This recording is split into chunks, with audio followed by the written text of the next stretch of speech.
शलाकया चक्षुरुन्मिलितं येन तस्मै श्रीगुरवे नमः। ॐ नमो भगवते वासुदेवाय। ॐ नमो भगवते वासुदेवाय। ॐ नमो भगवते वासुदेवाय। नारायणं नमस्कृत्य नरं चैव नरोत्तमं देवीं सरस्वतीं व्यासं ततो जयमुदीरये। नष्टप्रायेषु अभद्रेषु नित्यं भागवत सेवया भगवती उत्तमश्लोके भक्तिर्भवति नैष्ठिकी। मूकं करोति वाचालं पङ्गुलङ्घयते गिरिं यत्कृपातमहं वन्दे श्रीगुरुं दीनतारिणं श्रीपरमानन्दमाधवम्। हरे कृष्ण।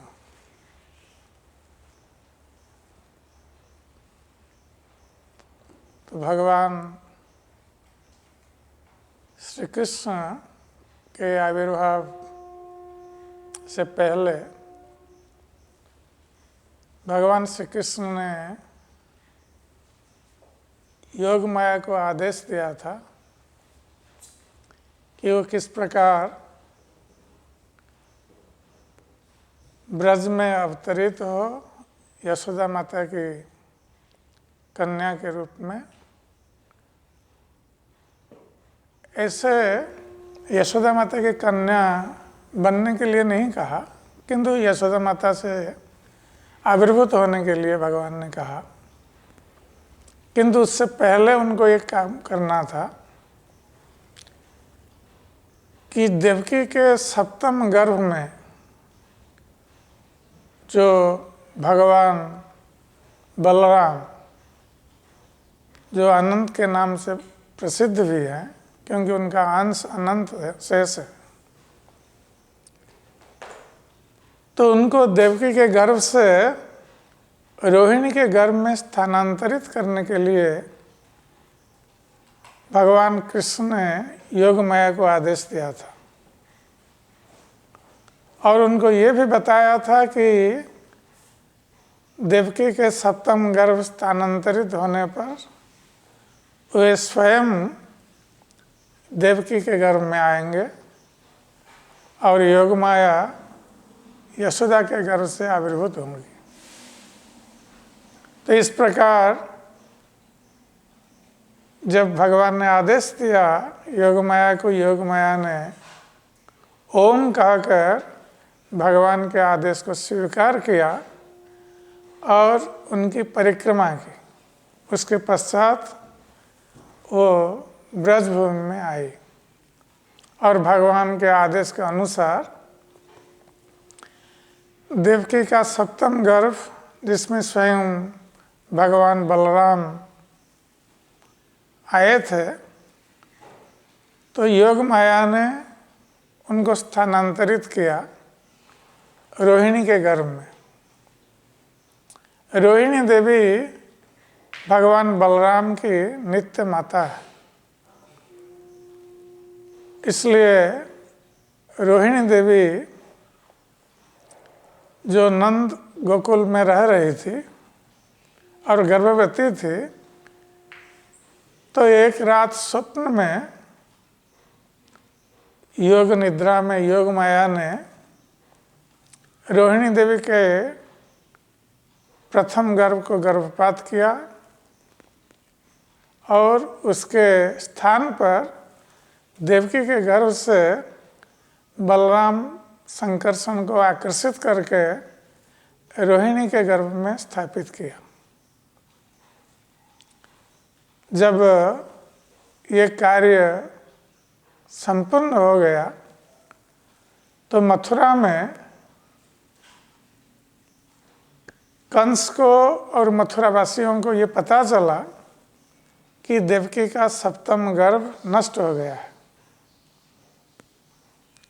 तो मथुरा के लोगों ने सोचा कि ये कंस दुष्ट स्वभाव का है, इसलिए उन्होंने कुछ मंत्र तंत्र करके देवकी के सप्तम गर्भ को नष्ट कर दिया। इसलिए सभी कंस को दोष देने लगे। तो सप्तम गर्भपात होने के पश्चात भगवान श्री कृष्ण सर्वप्रथम ये वसुदेव जी के मन में प्रविष्ट हुए। भगवान अपि विश्वात्मा भक्तानां अभयंकर। तो भगवान जो सारे संसार के आत्मा स्वरूप हैं और जो अपने भक्तों को अभय प्रदान करते हैं, वे भगवान आविवेंस अंश भागेन मन आनक दुंदुभे। तो वही भगवान अनक दुंदुभी अर्थात वसुदेव जी। वसुदेव जी का दूसरा नाम आनक दुंदुभी, क्योंकि जब वसुदेव जी का जन्म हुआ था उस समय स्वर्ग में देवताओं ने दुंदुभी नाद किया था, क्योंकि भगवान कृष्ण के भावी पिता आविर्भूत हो रहे हैं, इसलिए देवताओं ने आनंद में दुंदुभी नाद किया था। तब से वसुदेव जी का नाम आनक दुंदुभी पड़ा। तो भगवान श्री कृष्ण आनक दुंदुभी अर्थात वसुदेव जी के वो मन में पहले प्रविष्ट हुए। और कैसे प्रविष्ट हुए? अंश भागेन, अर्थात भगवान कृष्ण के जितने अंश हैं, अंशावतार, जो भगवान की कला या अंश हैं, ये सभी भगवान कृष्ण में समा गए। क्योंकि भगवान कृष्ण ये अवतारी पुरुष हैं, अवतार नहीं हैं, और सारे अवतारों के स्रोत हैं। जिस प्रकार पहले से बताया गया है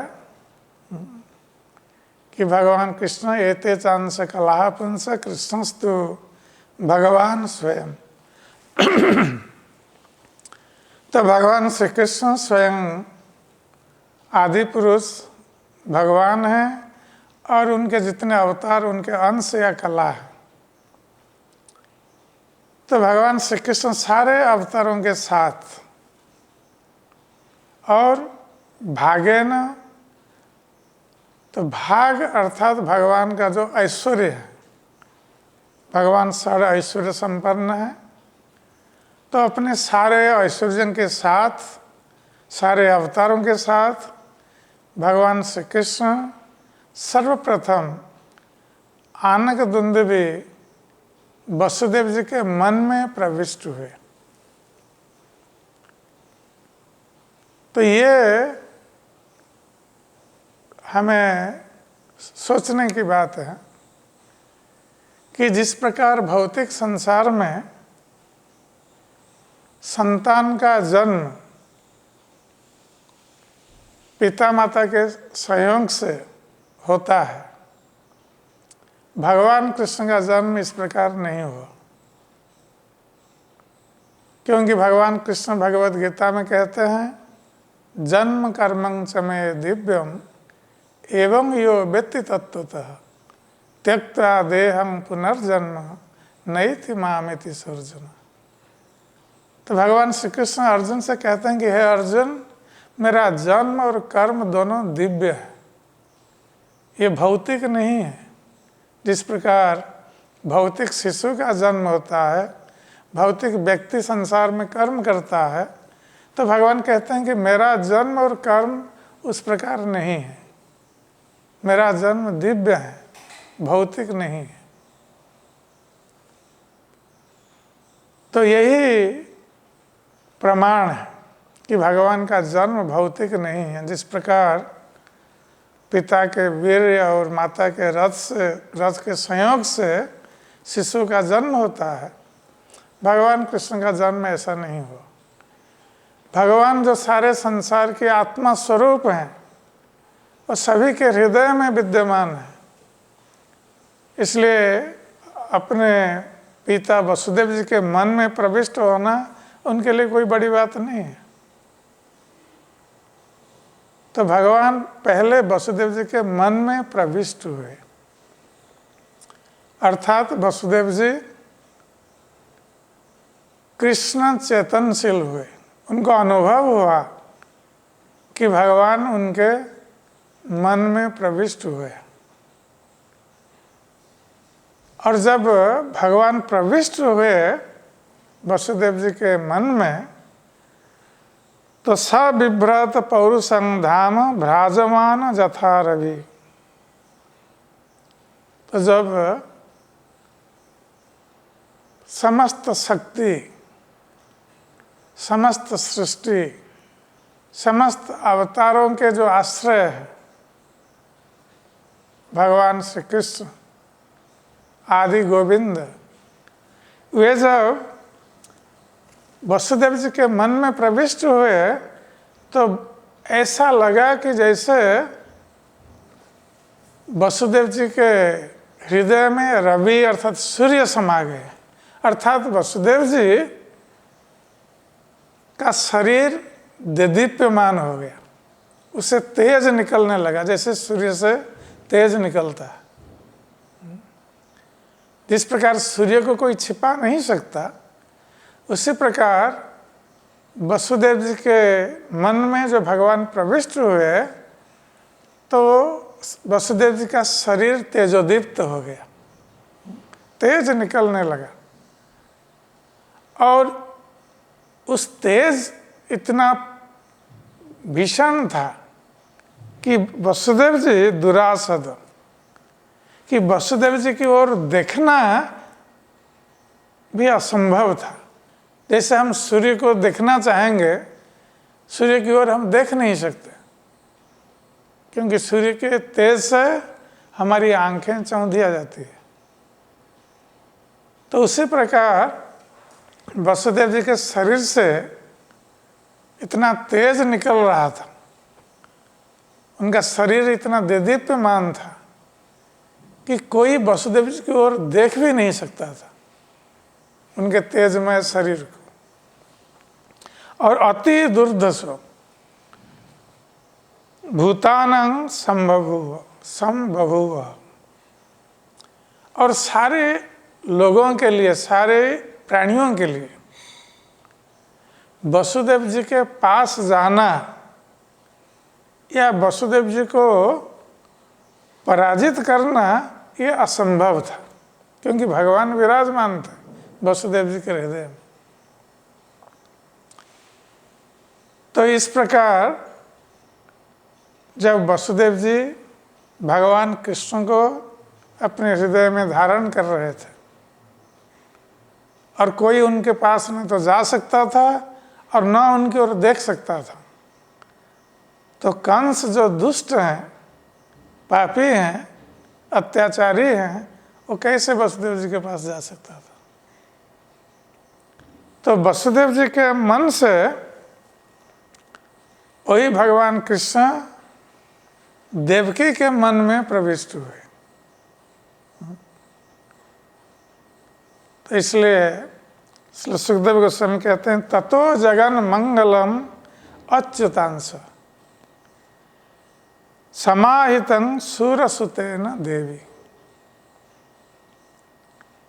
तो भगवान अच्युत अंश सहित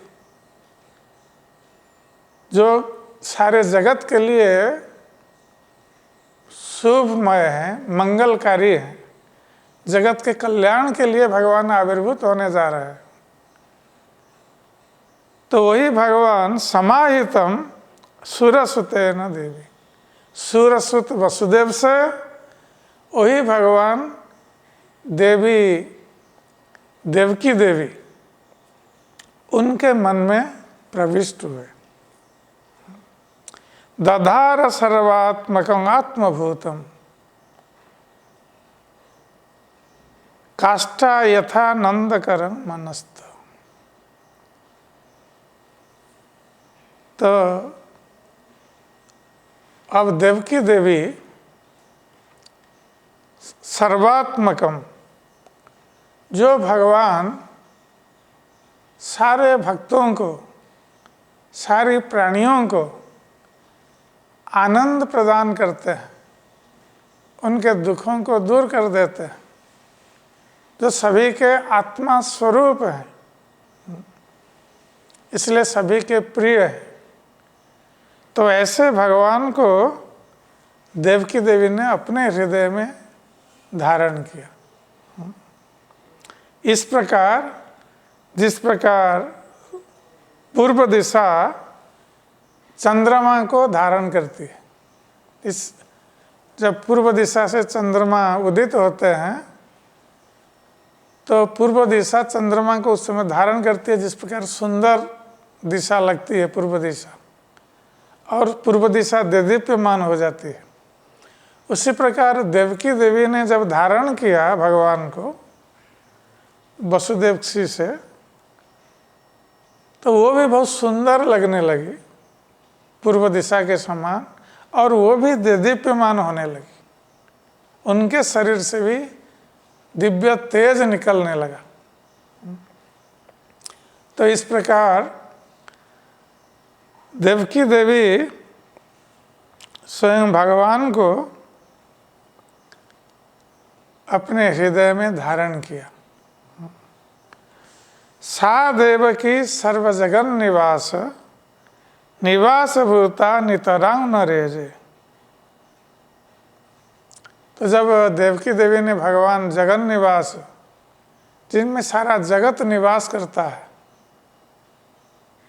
उन्हीं भगवान को अपने हृदय में धारण किया, जिन भगवान के हृदय में सारा जगत निवास करता है। तो उस समय भोजेंद्र गेहे अग्निशिखे व रुद्धा। तो देवकी देवी का शरीर इतना तेजोदीप्त हो उठा कि वो अग्निशिखा के समान प्रतीयमान होने लगे। जैसे अग्नि जहाँ जब प्रज्वलित होती है तो अग्नि की शिखा उठती है, तो उसमें उससे तेज और ताप निकलता है। तो देवकी देवी ने जब धारण किया भगवान को, अग्नि शिखा के समान हो गई।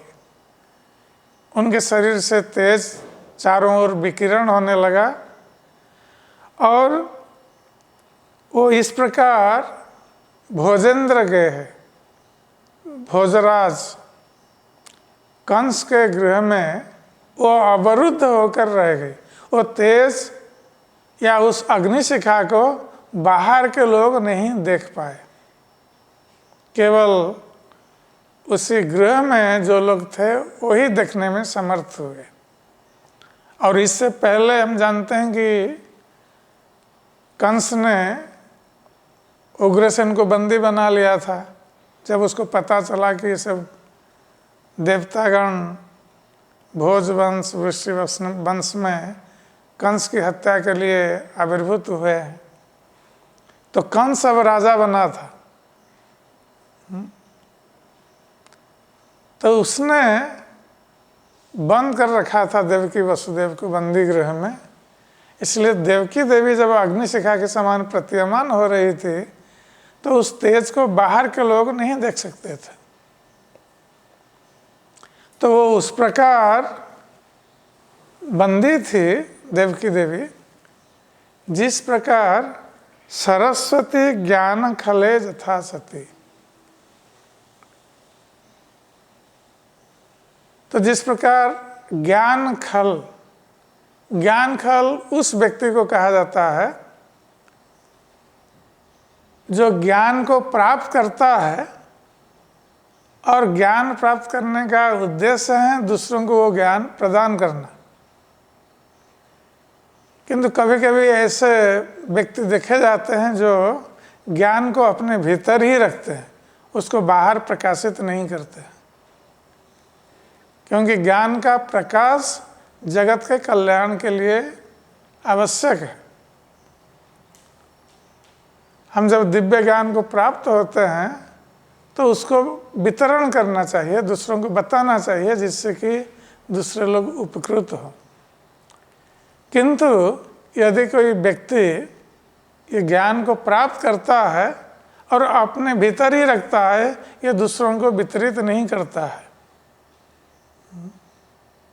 तो उस व्यक्ति को ज्ञान खल कहा गया है।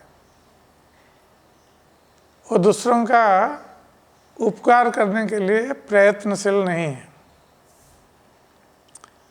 तो ऐसे में क्या होता है कि सरस्वती देवी, जिनकी कृपा से ये दिव्य ज्ञान प्राप्त होता है,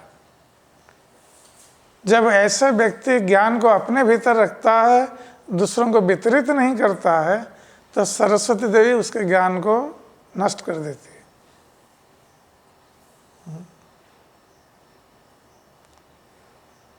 तो इस प्रकार वो ज्ञान किसी के उपकार में नहीं आता है, ना तो उस व्यक्ति का ना और किसी का।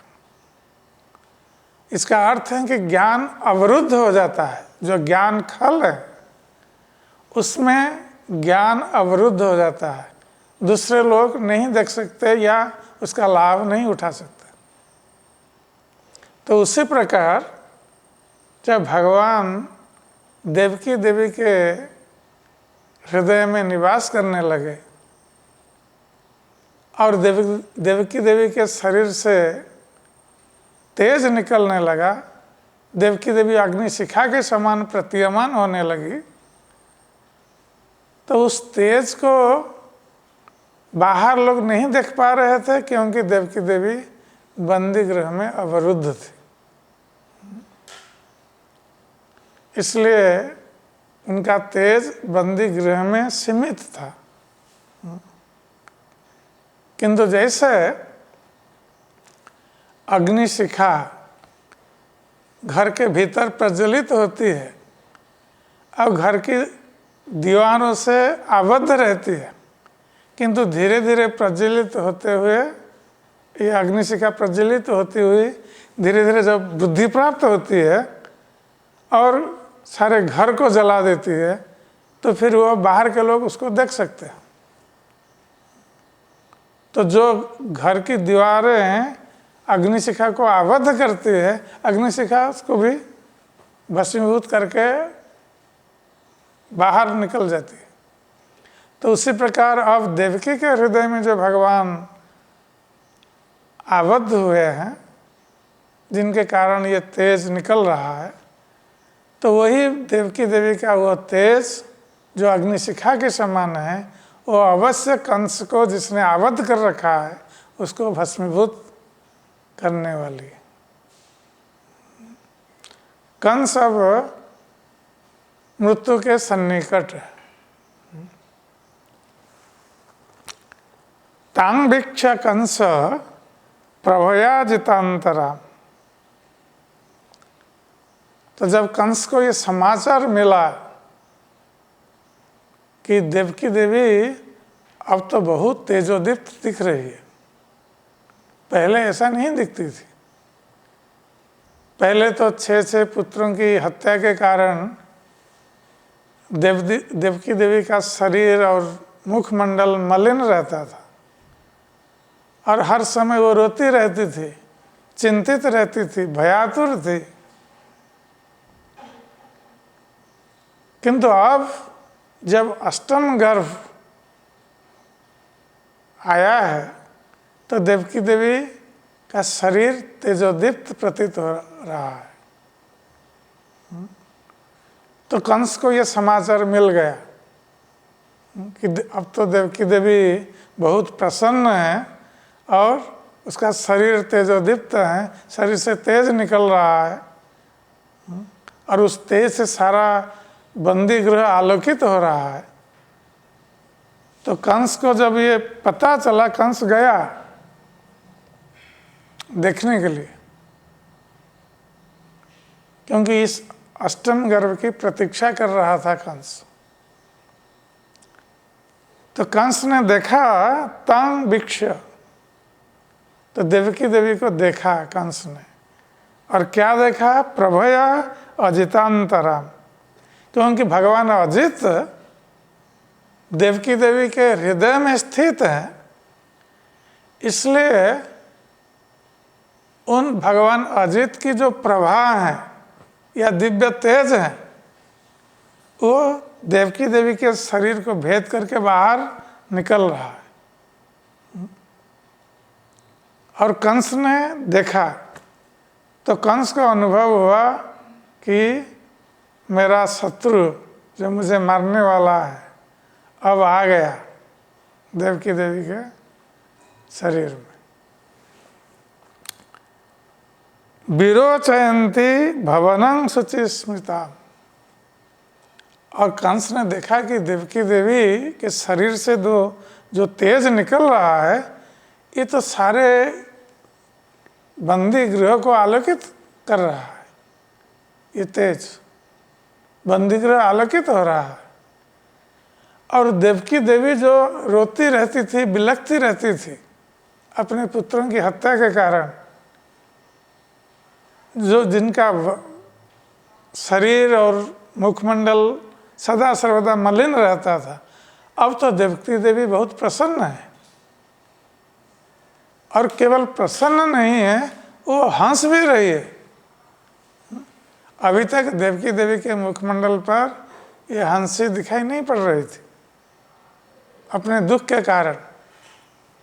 अब देवकी देवी हंस भी रही है, स्मित हास्य कर रही है, क्योंकि उनको आभास हो गया है कि अब जो भविष्यवाणी हुई थी कि उनका अष्टम गर्भ कंस की मृत्यु का कारण बनेगा, तो देवकी देवी को अब पता चल गया कि अब भगवान मेरे गर्भ में आ रहे हैं। इसलिए देवकी देवी बहुत प्रसन्न थी। अब उनका दुख दूर होने वाला है, क्योंकि भगवान अपने भक्तों की रक्षा करते हैं, इसलिए देवकी का दुख दूर होने वाला है। और यही कारण है कि देवकी देवी प्रसन्न थी।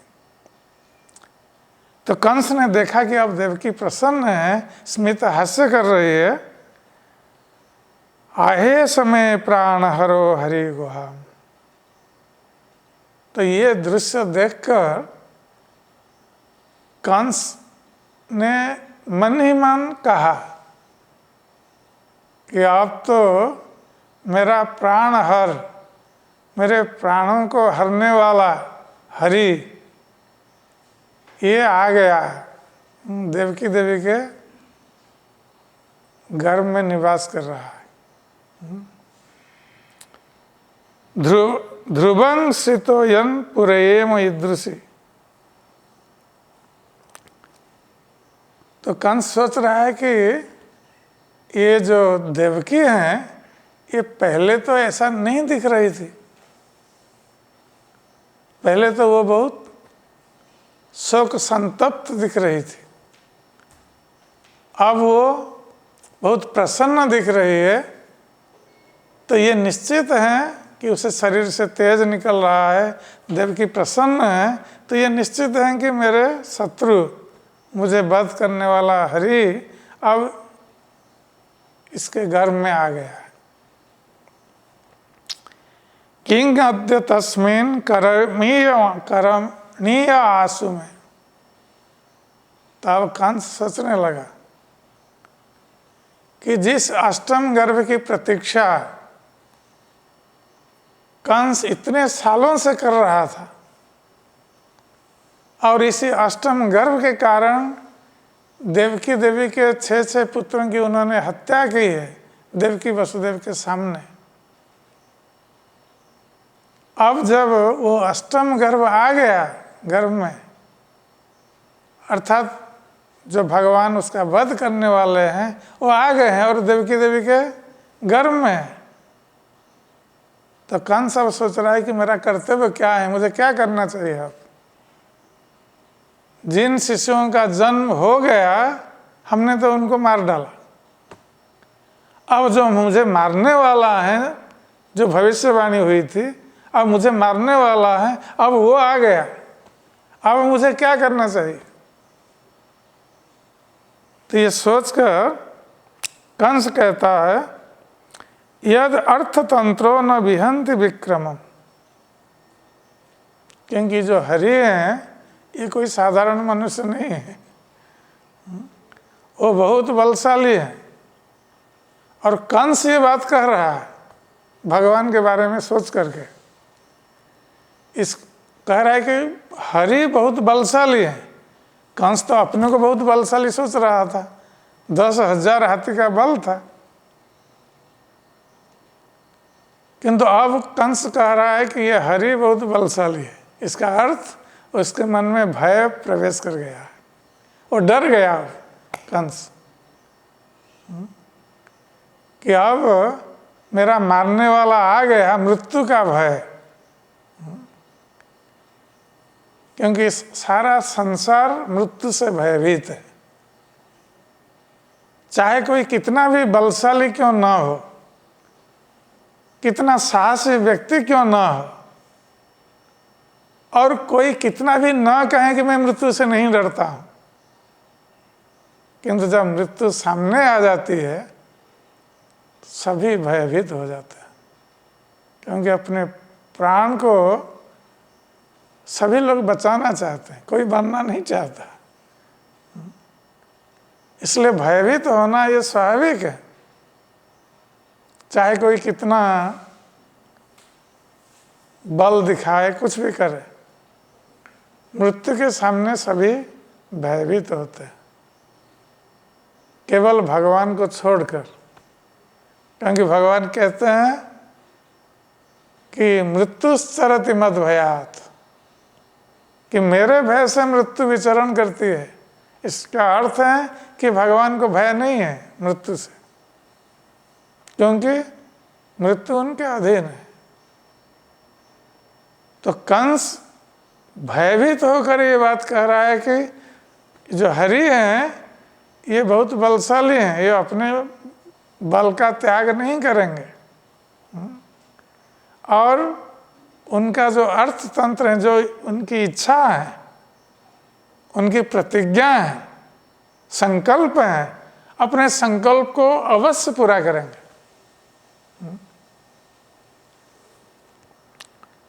स्त्रिया स्वसुर गुरुमत्ता वधोयम यशस्श्रिय हंतानुकालं आयु। अब कंस सोच रहा है कि अब ये देवकी ये एक स्त्री है और मेरी बहन है और फिर गर्भवती है। इस स्थिति में यदि मैं देवकी का वध करता हूं तो क्या होगा ना, मेरा यश नष्ट हो जाएगा। लोग जो कहते हैं कि मैं बहुत बड़ा वीर हूं, बलशाली पुरुष हूं, यदि मैं किसी स्त्री की हत्या कर दूं तो लोग क्या कहेंगे कि ये तो किसी वीर से इसने लड़ाई नहीं की, युद्ध नहीं किया, और एक स्त्री को मार डाला, इसमें क्या यश है? ये तो कायरों का काम है। तो कंस सोच रहा है कि मेरा यश नष्ट हो जाएगा। यदि ऐसा होता कि मैं किसी वीर से युद्ध करता और उसमें मर जाता या उसको मारता तो उसमें मेरे यश की वृद्धि होती, किंतु एक स्त्री का वध करने से मुझे क्या यश प्राप्त होगा? और फिर वो मेरी बहन है और गर्भवती भी है, तो इससे मेरा यश तो नष्ट होगा, श्रेय अर्थात मेरा ऐश्वर्य भी नष्ट हो जाएगा। उसके साथ साथ आयु भी नष्ट हो जाएगी। तो ये सब कुछ नष्ट हो जाएगा, क्योंकि जो लोग इस प्रकार का अपराध करते हैं उनकी आयु क्षीण हो जाती है। और शास्त्रों में बताया गया है कि स्त्री वध योग्य नहीं है। स्त्री, ब्राह्मण, बालक ये वध योग्य नहीं माने जाते। तो कंस को अब सद्ज्ञान का उदय हो रहा है, और यही बात वसुदेव जी उस समय बता रहे थे जब आकाशवाणी हुई और कंस देवकी की हत्या करने के लिए उद्यत हो रहा था। तो वसुदेव जी ने यही बात समझाया था। तो कंस ने उस समय नहीं सुना।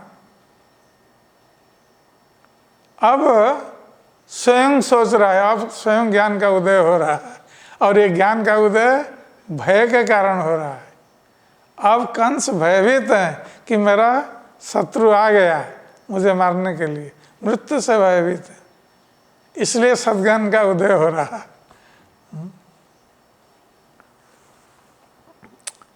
सयेष जीवन खलु संपरेत वर्तेत जो अत्यंत नुशंसितेन देहे मृते तं मनुजं सपन्ति गंता तमोन्धि तनुमानिनो ध्रुवम्। अब कंस में जो सद्बुद्धि का उदय हो रहा है, कंस सोच रहा है कि जो तनुमानिन है, जो अपने को शरीर मानते हैं और शरीर सुख को सब कुछ मानते हैं, शरीर सुख को अपने जीवन का उद्देश्य मानते हैं, तो ऐसे लोग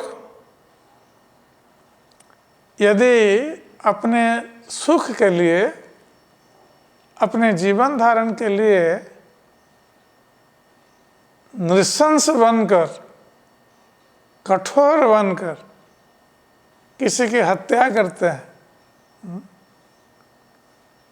अपने स्वार्थ के लिए, तो ऐसे लोगों के लिए क्या होता है कि लोग उनको श्राप देते हैं। ऐसे लोगों को, साधारण लोग, और जब उस व्यक्ति की मृत्यु होती है तो मृत्यु के पश्चात वो अंधता मिश्र नरक को प्राप्त होता है अपने इस नृशंस कार्य के लिए। तो कंस को अब लोगों का श्राप, अभिशाप और मृत्यु के पश्चात नरक का भय भी सता रहा है। तो वो सोच रहा है इसके बारे में कि ऐसे लोग जो नृशंस हैं, जो इस प्रकार स्त्री और अपनी भगनी इनकी हत्या करते हैं, इनको नृशंस कहा जाएगा। लोग मुझे श्राप देंगे और मृत्यु के पश्चात मैं नरक यंत्रणा भोग करूंगा। और ऐसे व्यक्ति का जीवित अवस्था में ही मृत्यु हो जाती है, जीवन मृत्यु, क्योंकि जिसका यश नहीं रहा, जिसका ऐश्वर्य नहीं रहा, लोग जिसको अभिशाप देते रहते हैं, श्राप देते रहते हैं, तो ऐसे व्यक्ति का जीवित रहने से क्या लाभ? तो जीते जीते वो मर जाता है। तो कंस कहता है ये तो जीवित रहकर मृत्यु के समान है। जब ये सब यश और ऐश्वर्य ये सब नष्ट हो जाए, लोग श्राप दें, तो ऐसे जीवित रहना ये ठीक नहीं। तो इस प्रकार विचार करते हुए इति घोरतमाभावत सन्निवृत्त स्वयं प्रभु। तो इस प्रकार विचार करते हुए कंस जो सोच रहा था कि अब मैं क्या करूं देवकी के साथ, मेरा शत्रु आ गया उसके घर में, तो वो देवकी की हत्या करने का जो तमोभाव है,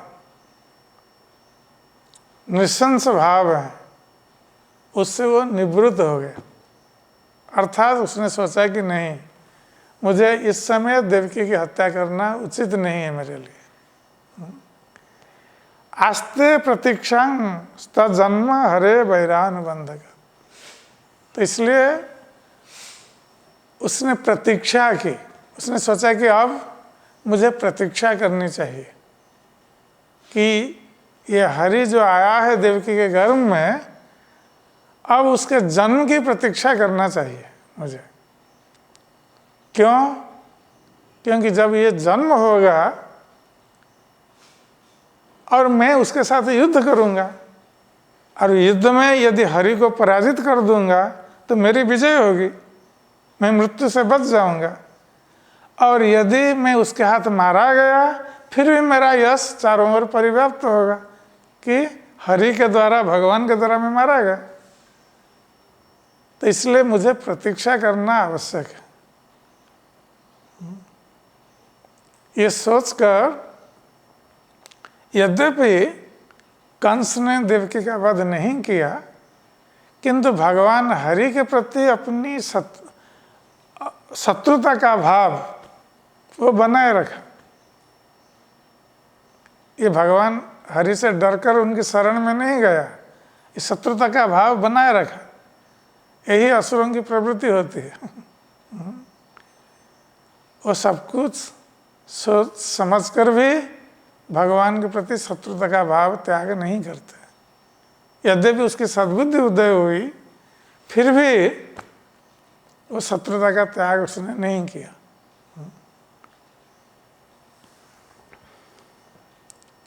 तो ये इसलिए कहा गया है कि कंस परोक्ष रूप से वस्तुतः कृष्ण चेतनशील हो रहा था, क्योंकि वो सदा सर्वदा कृष्ण के बारे में सोच रहा था, यद्यपि अनुकूल भाव से नहीं, प्रतिकूल भाव से। इसलिए कंस के जो कृष्ण चिंतन, इसको भक्ति नहीं कहा जाता है, क्योंकि ये प्रतिकूल भाव से हो रहा था। यदि अनुकूल भाव से होता तो वो भक्ति कही जाती। तो कंस ने क्या किया? आसीन संविष्टिष्ठन् भुंजान पर्यटन महीन। तो तभी से, जब से भगवान कृष्ण देवकी के गर्भ में आए, तभी से कंस जब बैठता था, वो अपने शत्रु भगवान के बारे में, हरि के बारे में सोचता था। जब सोता था, सोने में भी सोचता रहता था। पुनः जहाँ कहीं जाता था, जहाँ कहीं उठता बैठता था, उस समय भी सोचता रहता था भगवान के बारे में कि मेरा हरि शत्रु आया है, अब मुझे मारने वाला है। तो भय प्रवेश कर गया है उसके हृदय में। तो सदा सर्वदा जिस प्रकार भयभीत व्यक्ति भय के कारण के संबंध में सदा सर्वदा सोचता रहता है, तो कंस के भय का कारण है भगवान हरि कृष्ण। तो उनके बारे में वो सोच रहा है। वो कहीं जाता है, कब खाता है, और सदा सर्वदा इस प्रकार सोचते हुए तन्मयं जगत, वो चारों ओर सारे जगत को कंस ने कृष्णमय ही देखा। जिस प्रकार भक्त जहाँ देखता है अपने आराध्य को देखता है, स्थावर जंगम देखे ना देखे तार मूर्ति, सर्वत्र है तार इष्ट देव स्फूर्ति। तो स्थावर जंगम जहाँ भक्त देखता है, अपने इष्ट का दर्शन करता है, भगवान का दर्शन करता है। ये भक्त का भाव है। किंतु कंस भी वही कर रहा था, किंतु भक्ति भाव से नहीं, शत्रु भाव से, भयभीत होकर। तो इस प्रकार जहाँ कहीं कंस देखता था, हर स्थान पर वो अपने शत्रु भगवान हरि को, कृष्ण को देखता था। इसलिए तन्मयं जगत, सारा जगत उसके लिए कृष्णमय हो गया। तो इस प्रकार जब कंस भगवान हरि के आविर्भाव की प्रतीक्षा कर रहा था, तो देवतागण ब्रह्मा की अध्यक्षता में शिव जी, नारद जी, देवल, व्यास, इंद्र, चंद्र, वरुण, कुबेर आदि देवतागण ये सब आए कंस की बंदीशाला में, और अदृश्य रूप से, दृश्यमान होकर नहीं, क्योंकि भगवान अब देवकी देवी के गर्भ में है। इसलिए इन देवताओं ने भगवान की स्तुति की और भगवान को प्रसन्न करना चाह रहे थे देवतागण, क्योंकि वो जानते थे कि भगवान उन्हीं के कार्य के लिए ही आ रहे हैं, देवताओं की कार्य सिद्धि के लिए और संसार में धर्म की स्थापना के लिए। तो देवतागण भगवान से प्रार्थना करते हैं। तो देवगण कहते हैं सत्यव्रतं सत्यपरं त्रिसत्यम, कि हे प्रभु आप सत्यव्रत हैं, क्योंकि आप जो कहते हैं उसका पालन करते हैं। अपने कथा या वचन की सत्यता की रक्षा करते हैं। जैसे भगवान ने कहा कि अर्जुन प्रतिजानीहि न मे भक्ता प्रणश्यति, कि अर्जुन तुम घोषणा कर दो मेरे भक्तों का कभी विनाश नहीं होता है। तो भगवान इन वचनों की रक्षा करते हैं, भक्तों की रक्षा करते हैं। उसी प्रकार भगवान कहते हैं कि परित्राणाय साधूनां विनाशाय च दुष्कृतां धर्म संस्थापनार्थाय संभवामि युगे युगे, कि मैं हर युग में मेरे भक्तों को आनंद प्रदान करने के लिए, भक्तों की रक्षा के लिए और असुरों का विनाश के लिए तथा संसार में धर्म की स्थापना के लिए आविर्भूत होता। तो भगवान जो भी कहते हैं अपने वचन की सत्यता की रक्षा करते हैं, इसलिए उनको सत्यव्रत कहा गया। और फिर सत्य परम, और भगवान परम सत्य है। संसार में जो भी सत्य है, सत्य अर्थात नित्य, संसार में तो सब अनित्य वस्तु है भौतिक संसार में, किंतु जो भी नित्य वस्तु हैं सारे नित्यं नित्यानां, ये कहा गया है भगवान के लिए। सारे नित्यों में ये भगवान परम नित्य है, परम सत्य है सारे सत्यों में, इसलिए उनको परम सत्य कहा गया, क्योंकि भगवान सदा सर्वदा विद्यमान रहते हैं। और पुनः कहते हैं त्रिसत्यम, तो भगवान त्रिकाल में सत्य है, त्रिकाल सत्य, भूत, वर्तमान और भविष्य। ये त्रिकाल में भगवान सत्य ही रहते हैं। भगवान भूतकाल में थे, अभी हैं और भविष्य में रहेंगे। जिस प्रकार सृष्टि के पहले भगवान थे और वही भगवान सृष्टि करते हैं, तो सृष्टि के समय भी हैं और सृष्टि के पश्चात जब सृष्टि का प्रलय हो जाएगा तो भगवान विद्यमान रहेंगे, क्योंकि वो आदि कारण है, सर्व कारणम कारणम, सारे कारणों के परम कारण है। इसलिए वो तीन कालों में सत्य है, त्रिकाल सत्य। सत्यस्य योनि, और भगवान के जितने अवतार हैं ये सब सत्य ही है, क्योंकि जो सत्य से निकलेगा वो सत्य ही है। तो भगवान के जितने अवतार वो सत्य हैं, और सत्य से योनि अर्थात जो उच्च है, सारे अवतारों के उच्च भगवान श्री कृष्ण हैं, इसलिए उनको सत्य से योनि कहा गया। निहितं च सत्य, और भगवान सत्य में प्रवेश करते हैं, अर्थात भगवान के जो धाम है वो धाम भी नित्य है, सत्य है। तो भगवान अपने धाम में प्रवेश करते हैं, धाम में नित्य निवास करते हैं।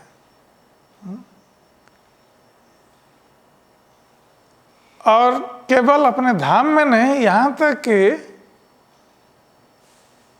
जो भौतिक वस्तु हैं उसमें भी प्रवेश करते हैं। इसका अर्थ है कि भगवान सर्वत्र विद्यमान है। पुनः कहते हैं सत्यस्य सत्य मृत सत्य नेत्रम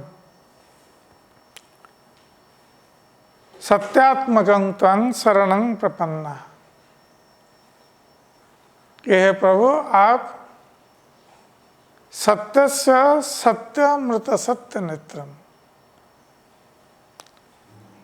आप सत्य के भी सत्य हैं, या सत्य का उच्च है, और सत्य नेत्रम, और सारी इंद्रियों को आप शक्ति प्रदान करते हैं। जैसे हमारी इंद्रियां हैं, इंद्रियों में श्रेष्ठ आंखों को माना जाता है। तो ये आंखों में देखने की शक्ति कौन प्रदान करता है? कान में सुनने की शक्ति कौन प्रदान करता है? जिह्वा में बोलने की शक्ति कौन प्रदान करता है? तो ये सब भगवान ही प्रदान करते हैं। और भगवान जब चाहें अपनी शक्ति को जब लौटा लें तो हम ना तो आंख से देख सकते हैं, ना कान से सुन सकते हैं, ना जिह्वा से बोल सकते हैं। तो भगवान की शक्ति से हमारी इंद्रियां शक्तिशाली हैं, क्रियाशील हैं। हमारी इंद्रियां स्वतंत्र नहीं हैं। इसलिए भगवान ही सभी के मूल हैं, इसलिए उनको सत्यात्मक कहा गया है। ये सत्य के मूर्तिमंत स्वरूप है भगवान। तो उन्हीं भगवान की शरण में सारे देवता लोग जा रहे हैं, इसलिए कह रहे हैं कि हे प्रभु, हम आपकी शरण में जा रहे हैं। तो ही अम्बुजाखिल सत्य धामने समाधिनो वेशित चैतसे के। तो हे अम्बुज नेत्र वाले, अम्बुज अर्थात कमल, कमल नेत्र वाले, आप अखिल सत्य धाम, इस समस्त सृष्टि का आप धाम है, आप आश्रय है। समस्त भौतिक सृष्टि और समस्त आध्यात्मिक सृष्टि, इनके आप आश्रय है। और आपका ध्यान समाधि न वेशित चैतसई के तत्पाद पोते न महत कृते न।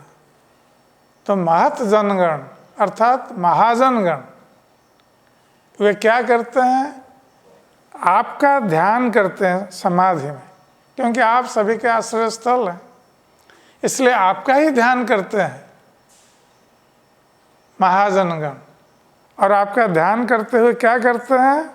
जो भवाब्धि हैं, भवसागर हैं, इसको पार होना चाहते हैं आपका ध्यान करते हुए। तो भवसागर को पार करना इतना सरल नहीं है।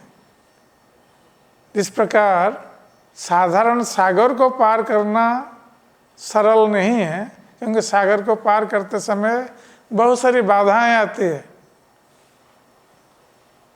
सागर में यदि हम जा रहे हैं किसी नौका पर या जहाज पर, तो सागर में बड़े बड़े तिमिंगल जो जहाज को भी निगल सकते हैं और किसी भी समय हमारी मृत्यु हो सकती है समुद्र में। और कभी कभी समुद्र में आंधी तूफान आ जाती है, इससे समुद्र की लहरें और ऊंची ऊंची लहरें उठती है और जहाज को डुबा देती है।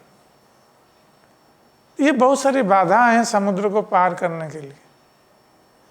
तो उसी प्रकार संसार सागर को पार करना ये भी बहुत कष्ट साध्य है। बहुत सारी बाधाएं हैं संसार सागर को पार करने के लिए, किंतु जो भगवान के चरण कमल रूपी नौका का आश्रय ग्रहण करता है और उनके चरण कमल रूपी नौका के आश्रय के द्वारा आश्रय ग्रहण करके इस भवसागर को पार होना चाहता है, उस व्यक्ति के लिए ये भवसागर का जल वत्सपद के जल के समान हो जाता है। वत्सपद अर्थात बछड़ा,